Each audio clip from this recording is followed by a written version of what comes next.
Okay, so when we first began doing crystal layouts, one of the things that we were trying to do with that is to figure out how theta healing was working and what we were doing by using crystals. We learned that if you touch crystals, it does the same thing as if you intend on doing a healing. So we were using crystals, and at the time just coating our bodies with them because we weren't sure exactly where they went. So I had them from toes to head, and I was following around. I was just doing remote viewing. I wasn't really doing a lot of past life or anything like that, and I was following a group of people called jumpers, and I was trying to find out where they began, basically. And I learned that in the early 1900s, in about 1920, there was a group of people working on a way to move minds out of bodies. And jumpers were people who could actually leave their body and inhabit a different body in another time. And there was this is what I was learning, and there was a group of people that were conditioning the jumpers to make specific jumps. I followed 3 people that I assumed were government workers. They were wearing suits down into a warehouse that looked almost like an airplane hangar on the inside. It was really just a vast empty room with another room built on the inside of it.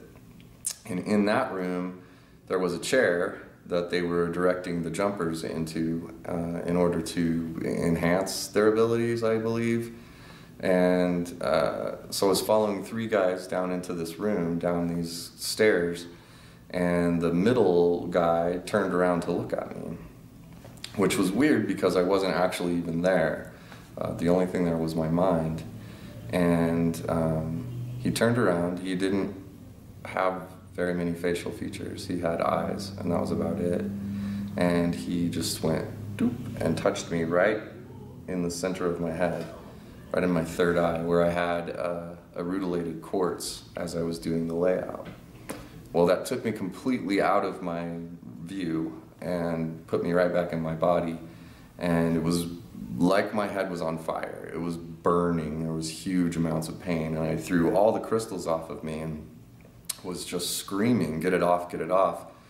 And that was because that rutilated quartz that was on my third eye that he had touched was now stuck to my head, and there was nothing I could do to get it off. I pulled and pulled and pulled, and I couldn't get it off, and Chris couldn't pull it off, who was facilitating the view. And Vianna came running in because I was screaming, and she couldn't pull it off, and we had to get me to like a calmer place and really work at letting this stone release from my head because it was stuck there. Finally got it off of me, and for months later I had a mark, a perfect circle that went around my head with the outline of the stone in the center of it, blistered. It was a burn. So we learned the power of crystals, and we learned one thing to be careful of when you're out of your body and messing around with things you probably shouldn't be messing around with. Can you give me a quick introduction as to who you are, what do you do?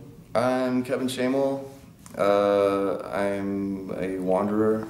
I write books and make jewelry, and I'm a healer.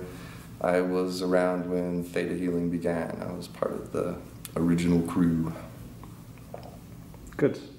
If you have a message for anybody who's doing crystal viewing, what would that message be? It's a very interesting experience. It's a completely opening experience, but I would caution you to not mess around with like government facilities, Mayan dream masters, and other entities you may find wandering around that know a lot more about that than you.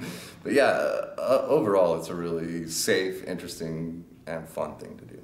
Good. Thank you very much. You're welcome.